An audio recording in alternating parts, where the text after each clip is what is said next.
Kebanyakan orang melihat orang lain tuh hanya dilihat proses kelihatan sukses. Dia itu tidak pernah mau melihat perjuangannya.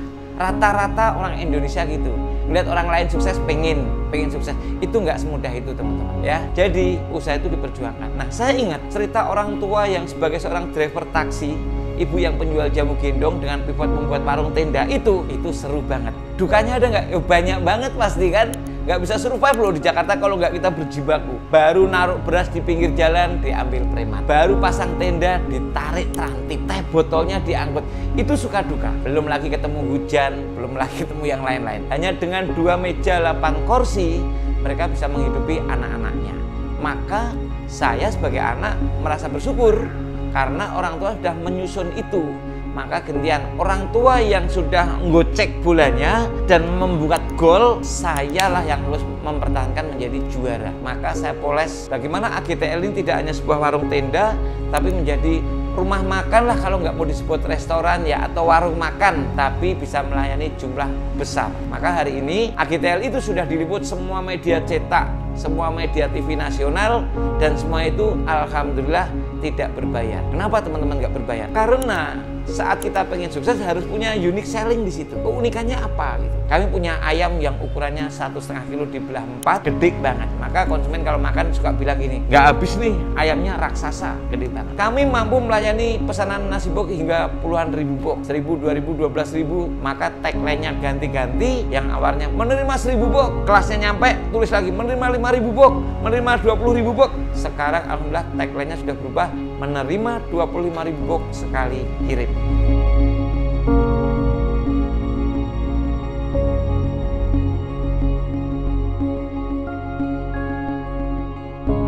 Assalamualaikum warahmatullahi wabarakatuh. Saya Bung Cahyo atau namanya Pak Cahyo. Saya adalah generasi kedua dari ayam goreng tulang lunak Nyonya Nani S, rajanya nasi box. Nah, usaha ini dibangun bermula dari orang tua yang seorang driver taksi dan ibu sebagai penjual jamu gendong. Untuk menambahkan pendapatan biasa, perantau harus pivot ke sana kemari. Di antaranya kami membuat warung pecel lele. Nah, dari situ kami berkembang terus sehingga dari yang awalnya tenda kami bisa ngontrak 40 meter persegi. Dari ngontrak itulah maka konsep jualannya yang awalnya hanya seperti pecel lele tenda, kami berubah dari puluhan produk. Ada pete, ada jengkol, ada ikan asin, pokoknya palu gada.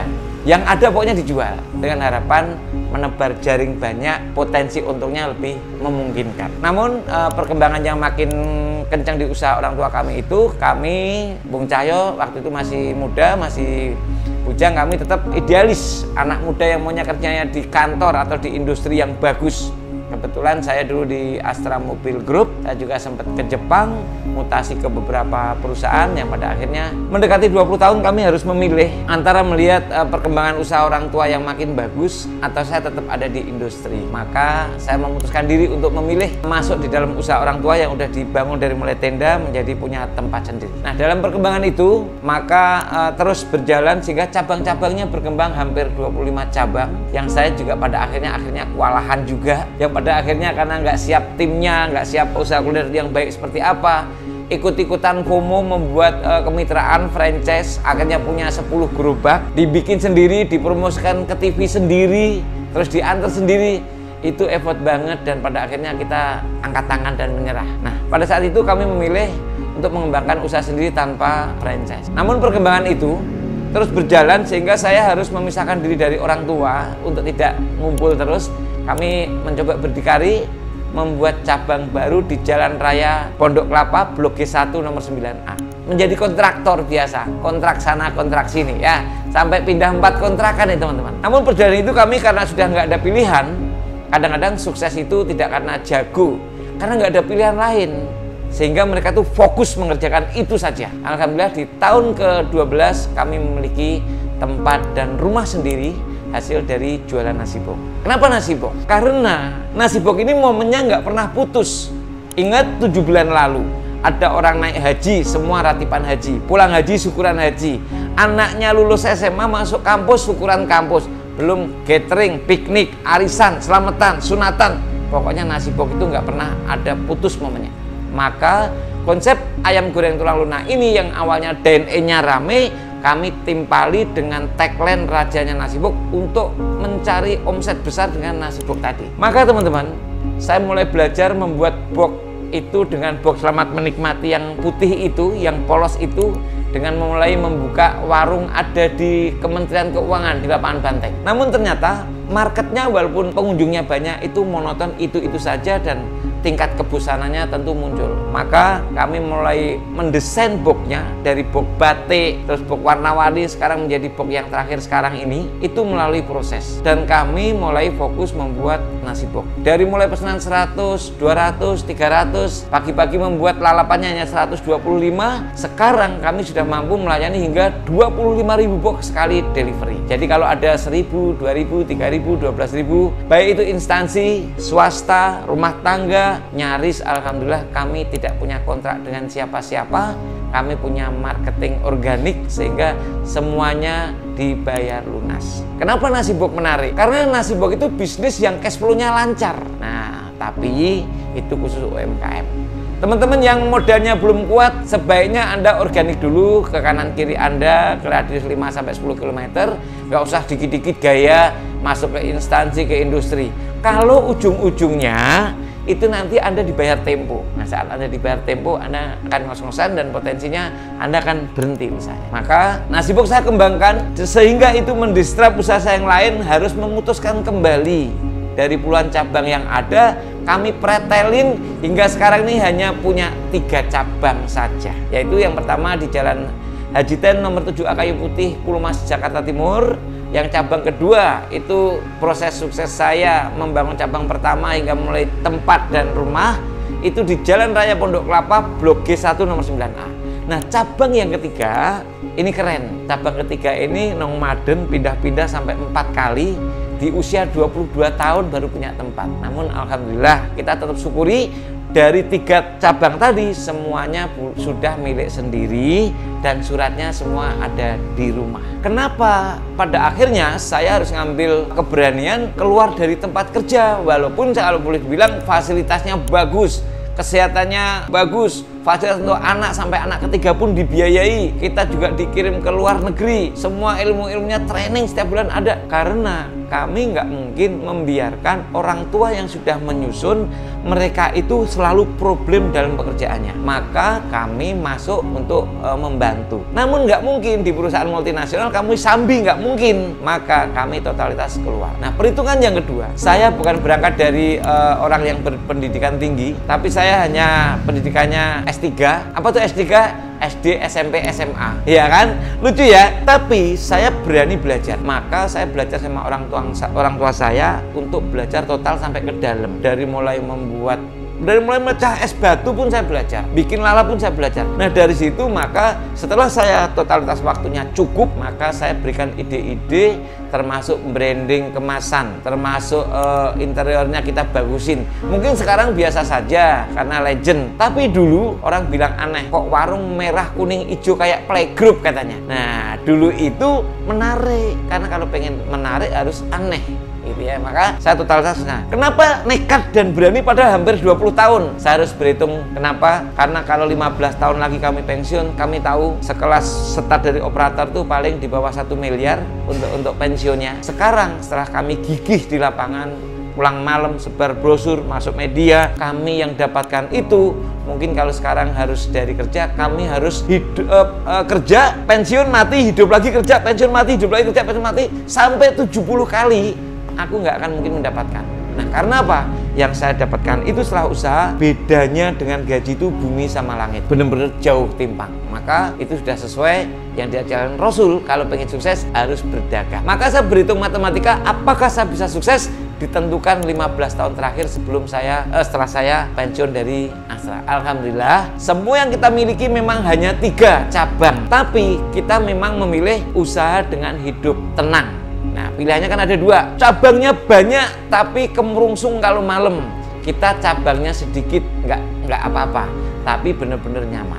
Nah, yang paling membuat kita seneng, alhamdulillah, melalui banyak fase, ada flu burung, ada pandemi, ada resesi, alhamdulillah kita masih eksis. Yang lebih top lagi, dengan eksisnya AGTL Nyunyana Es ini, motonya seru banget, berkembang tanpa hutang. Maka alhamdulillah hari ini kami keluarga besar bisa lompat di fase itu. Kami tidak punya utang, kami tidak punya bank, kami tidak punya leasing, kami tidak punya kredit yang lain. Maka walaupun 3, kami insya Allah lebih nyaman menjalani ini. Intinya disyukuri aja, yang ada dinikmatin, karena kalau pengen yang banyak gak akan pernah selesai.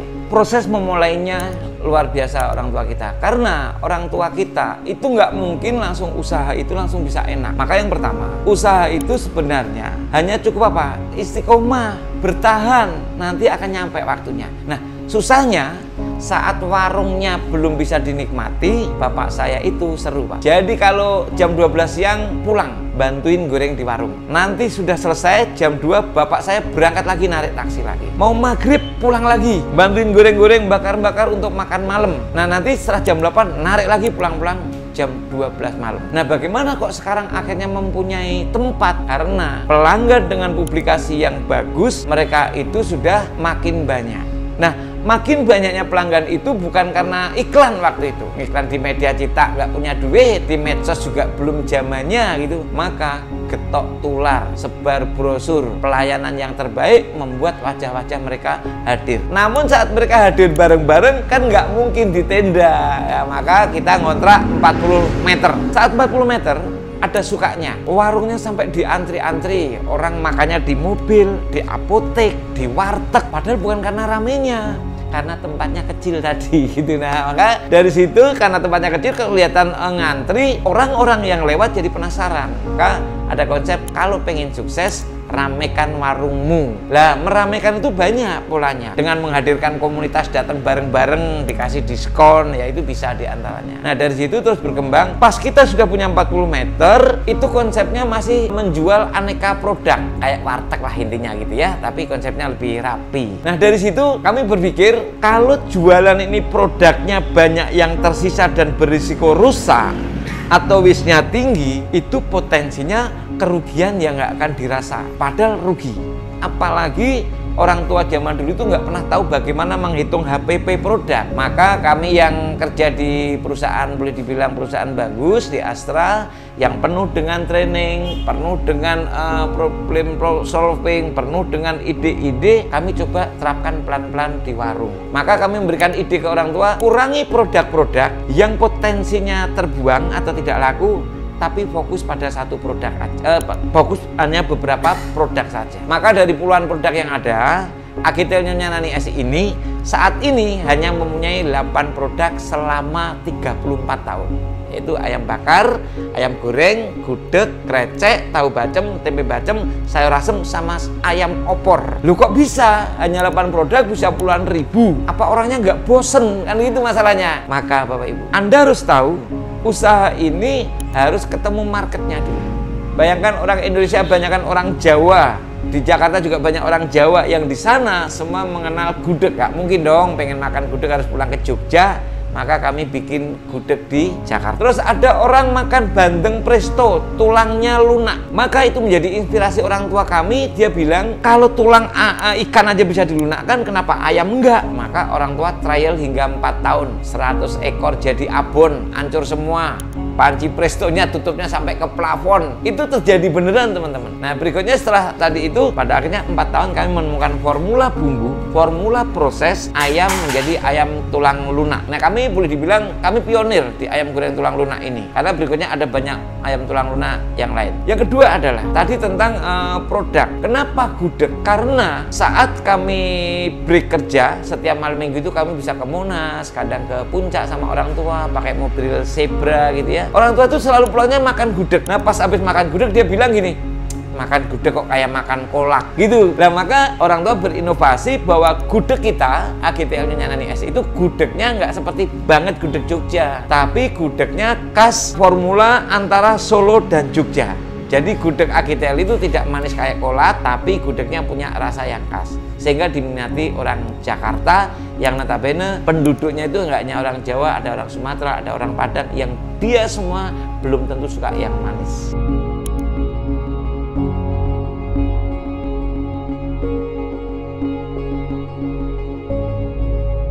Bagaimana sih agar kita usahanya itu diminati orang banyak? Tentu kalau kita ngomong kuliner, kuliner itu paling lekat dengan tentang rasa pasti pertama. Kedua, pelayanan.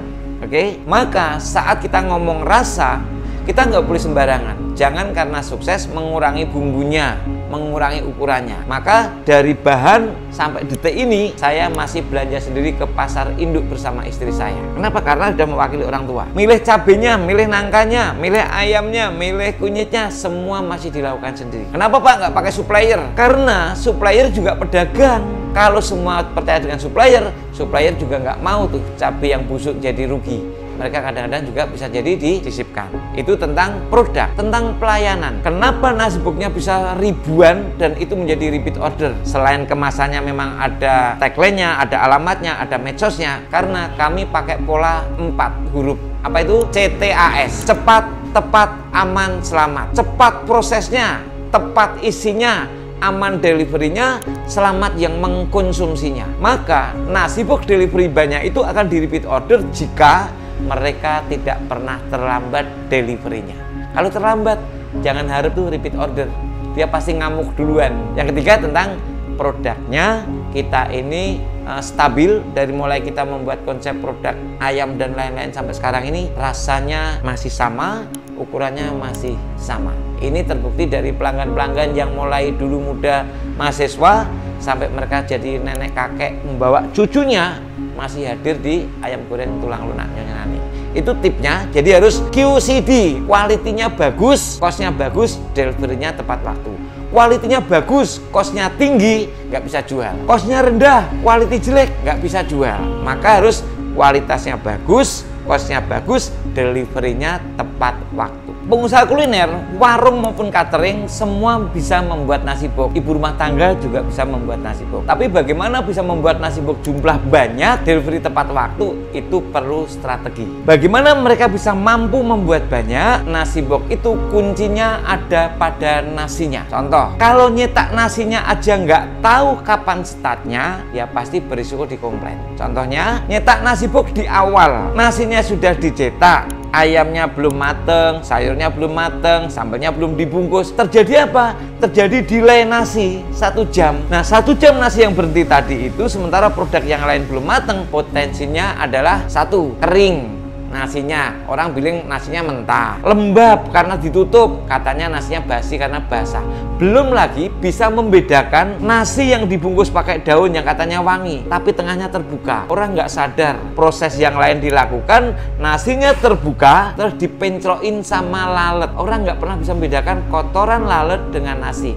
Maka jangan heran kalau ada nasinya jadi ada sesuatunya. Ya, itu tentang resiko nasi. Yang kedua, kalau nyetak nasi tentang speed, ya, speednya harus tahu bagaimana melayani ribuan box. Itu tentang kecepatan. Kalau nyetak nasinya masih kayak yang lama, ngambil dari baskom, dienuk-enuk gini, terus ditumplek, terus dibungkus, itu makan waktu 1,5 menit. Gimana mau ribuan? Karena waktu jam kerja kuliner 10 sampai jam 22 itu 12 jam. Maka dalam 12 jam itu hanya mendapatkan 500 box, atau 500 porsi. Nggak mungkin dia bisa ribuan. Maka inilah pengalaman pentingnya. Saat saya masih di Astra, saya membuat improvement alat yang itu saya tutupin 30 tahun sampai sekarang, nggak tak publikasi, mencetak nasi 1 detik 1. Nah, jadi kalau 1 detik 1, ya ribuan jadi bisa. Kurang lebih strateginya, kuncinya ada pada nasinya, tentang speed dan tentang stok. Yang ketiga, stok. Kalau nggak punya stok banyak, speednya mau cepet, stoknya nggak ada, apa yang mau diajak cepet, maka harus punya stok. Maka AGTL ini sekali masak ayam, langsung masak 1 panci, itu 200 ekor atau 800 potong. Sekali bikin bumbu, 1,5 kintal laosnya. Sekali delivery, ribuan box langsung bisa. Kenapa? Kalau semuanya sedikit, itu kosnya tinggi. Sebenarnya setiap orang itu layak sukses. Sukses adalah hak Anda gitu. Tapi kebanyakan orang semua pengennya instan dan cepat. Apalagi anak-anak sekarang ya, pengennya cepat. Nah, yang cepat itu ya turunnya cepat sama. Oke, maka kalau mau sukses, Anda itu punya cuma satu, sabar aja. Karena kuliner itu tidak seperti matematika. Kalau Anda nggak berani bertahan 2-3 tahun di awal, Anda nggak mungkin besar. Karena ujian tahun pertama, tahun kedua itulah yang menjadikan kita mampu tahun ketiga itu survive di lapangan. Jadi lewati dulu 1-3 tahun, kedua sabar untuk menjalani 3 tahun ini. Nah, dalam 3 tahun itu tentu panas dingin nih, mentalnya diuji. Nah, saat mentalnya sudah kuat, kesabarannya cukup, insya Allah ada terpaan apa saja kita tetap aman, dan pada akhirnya kita nggak gentar saat sepi, kita nggak terlalu heboh saat rame, karena niscaya usaha itu ya ada sepinya, ada ramenya. Kayak hidup semua berpasangan, ada kanan, ada kiri, ada kanan, ada kiri, ada rame, ada sepi. Nah, maka itu hanya bisa disiasati dengan sabar. Kadang-kadang anak muda itu suka terlalu idealis, lompat sana, lompat sini, termasuk saya dulu ngalami. Kadang-kadang sok tidak mengindahkan apa yang disampaikan orang tua kita, padahal kadang-kadang petuah orang tua kita itu penting banget. Kadang-kadang kalau kita abaikan, kita baru sadar setelah kita babak belur. Nah, di antara yang saya pegang prinsip dari orang tua adalah lebih baik rugi daripada malu. Karena kalau rugi itu soal angka-angka yang bisa dicari, tapi kalau orang sudah malu susah untuk menutupi. Maka orang tua punya konsep lebih baik rugi daripada malu. Itu penting banget. Nah, yang kedua adalah usaha itu perlu waktu panjang, maka buka sepagi mungkin, tutup semalam mungkin. Teman-teman, untuk semua acara saat ini kenapa saya bilang momennya nggak pernah putus, karena semua acara memerlukan nasibok, baik industri, apalagi ini teman-teman mendekati puasa. Yang lalu Pak Cahyo itu sampai dipesan sama Daihatsu Astra Motor seluruh plan dari Jakarta hingga Kerawang Timur, totalnya 12.000 box pada satu kali pengiriman. Hari ini menjadi kesempatan teman-teman untuk membuat nasi box. Namun pesan saya adalah kalau kamu pengen mesen nasi box, pastikan memesan kepada usaha kuliner, restoran atau catering yang memang jelas-jelas mampu melayani banyak. Jangan karena percaya orangnya. Dilihat apa? Track record perjalanannya sudah berapa lama melayani dan berapa besar jumlahnya. Ini untuk pemesan. Bagaimana kalau Anda tertarik membuat usaha seperti ini? Sebenarnya gampang. Kalau Anda harus belajar kayak Pak Cahyo 30 tahun, sudah kehilangan waktu dan energi. Maka teman-teman yang pengen buka AGTL pun, Pak Cahyo memberikan kesempatan tanpa franchise, tanpa royalty fee. Tak ajari sampai bisa di tempat Anda, belanja semua di tempat Anda. Sehingga Anda bisa untungnya maksimal. Daripada Anda franchise, semua harus beli dari pusat. Itu jadi mahal dan Anda tidak bisa untung besar. Yang ketiga, kalau kamu pengen kulinernya ngebum dengan nasi box, sebaiknya kamu belajar dulu. Karena nasi box itu rawan komplain. Belajar bisnis, jangan lupa subscribe langsung di Halo Bos, makin cerdas.